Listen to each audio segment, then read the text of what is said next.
Балкан, едно од најмистичните и најстарите населени места на овој свет, место на кое што ние живееме. До вчера поголемиот дел од Балкан беше една држава, сега сме разделени на републики, расцепкани, раскарани и слично. Меѓутоа, видеото не ми е за политика, видеото ми е за тоа што не спојува и за тоа што значи изразот Балкан. Има многу толкувања за тоа што значи Балкан, меѓутоа јас ќе ви го кажам моето и можеби најстарото објаснување за името Балкан. Значи, името Балкан е сочинето од Ба, Л и Кан. Ба е древен израз за душа, додека Кан е израз за здравје, за место каде што блика здравје или за некој кој што е заштитник на здравјето, чувар на здравјето. Па така, доколку Ба е душа, Кан е здравје, Балкан би било место на здравите души, место на светлите души, место на добрите души и така натаму. И доколку видите какви се луѓето тука, ќе има многу логика ова мое објаснување, кој што можеби едно од најстарите објаснувања за Балканот. Јас моментално шетам низ Балканот и нешто што го приметив секаде, а е како копи-пасте исто, е тоа дека скоро секој мост е направен од некој паша, скоро секој водоност, наречен аквадукт, е направен од римјани, поголемиот дел од тврдините се направени од римјани и слично. И многу ми дое тоа чудно, знаејќи дека Балканот, според оваа мејнстрим историја, е 10.000 години населен, иако јас мислам дека е многу повеќе населен.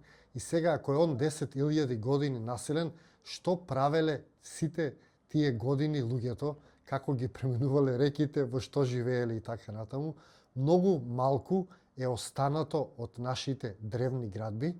И јас тука би ви кажал накратко дека сите тие градби, сите тие мостови се изградени од нас. Ако мостовите се водат дека се изградени од турци, зарем турците дошле да го освојуваат овој предел со мајстори, со инженери, а не со сурова, груба војска, неписмена скоро? Како успеале тие да изградат толку многу мостови? Како прво, како успеале тие да се рашират на толку многу држави? Кога, со кои луѓе, со која војска, со која администрација? Значи, сето тоа е многу матно.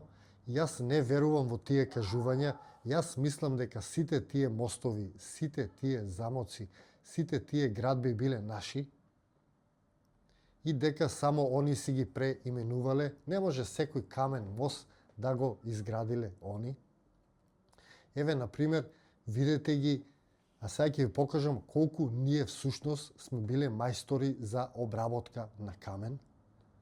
Исто така низ Балканот среќавам многу згради, катедрали, цркви и така натаму, на кои што има многу зачувани стари символи, направени од камен. Значи, за да ги направи тие некој, тој треба да биде мајстор.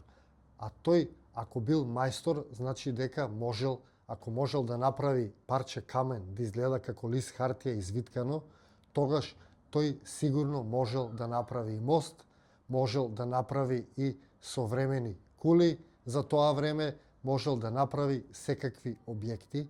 Значи, клучот на тоа дека ние сме ги изградиле сите тие мостови и сите тие стари камени објекти, вклучително и цркви, храмови и така натаму, се токму остатоците од овие камени фигури. Видите ги овие камени фигури и се ќе ви стане јасно. Еве, сега ќе ви покажам дел од камените фигури, кои што јас ги снимав низ моите патувања, а сите се на различно место, меѓутоа сите се многу постари од турците, можеби и од тие така наречени ромејци или римјани, и видете само со каква прецизност се направени. Зарем мислите дека овие луѓе, кои што успеале да ги направат овие неверојатни фигури, не можеле да направат мост преку реката, кој што им бил неопходен за трговија, за секојдневен живот и така натаму? Зарем мислите дека овие луѓе кои што ги изгравирале овие камења не можеле да направат замоци, куќи, плоштади и слично? Значи, едноставно нема логика, иако за многу од овие фигури се кажува дека исто така дека се направени од странци, што исто така не ми држи вода. Не може се тука на Балканот да е направено од странци, целата уметност, сите објекти и слично, а ние да немаме ништо. Видете го ова личи како парче хартија, ова е направено од камен. Значи, ова е направено од изворедни мајстори.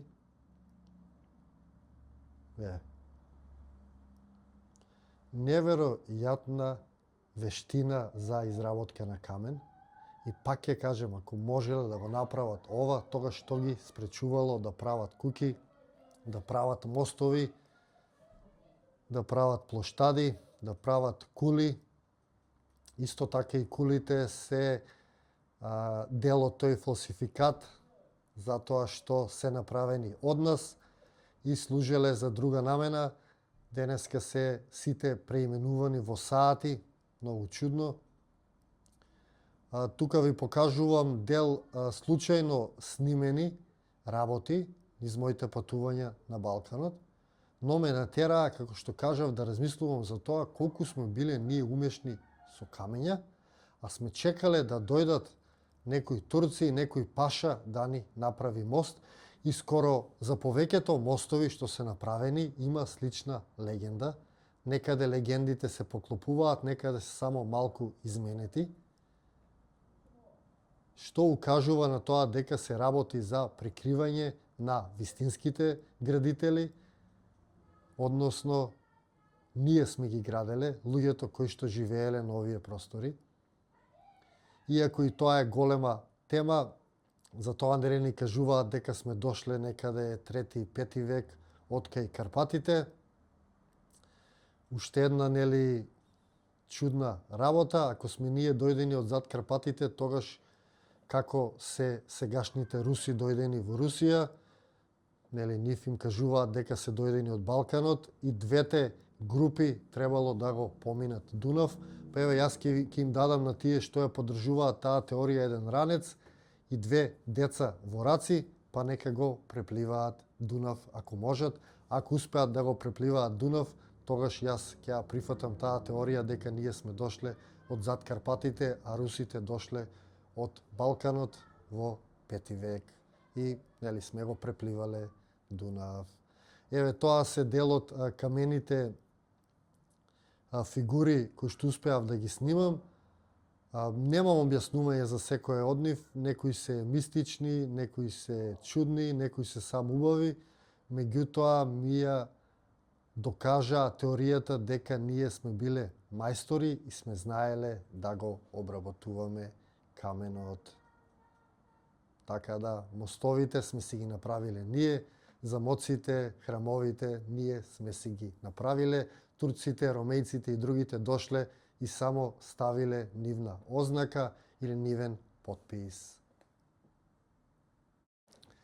Ете така, се надевам дека ви беше интересна оваа тема која што отворив. Се надевам дека ви се допаднаа исто така тие камени фигури или камена уметност која што е направена со неверојатна прецизност. Некои би рекле дека е направена со ласер.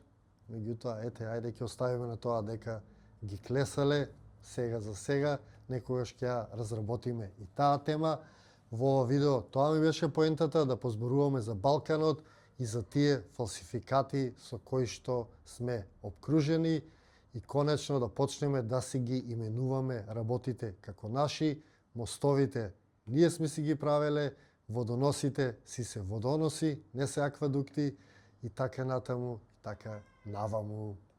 Ете, толку од ова видео. Се надевам дека ви се допадна. Доколку ви се допадна тоа што го снимам, темите што ги обработувам, тогаш луѓе ставајте еден лайк, ставете една претплата, споделете го видеото. Доколку сте во можност, секако и станете членови, така директно ќе го поддржите Сонцобор проектот и заедно ќе растеме и ќе се развиваме.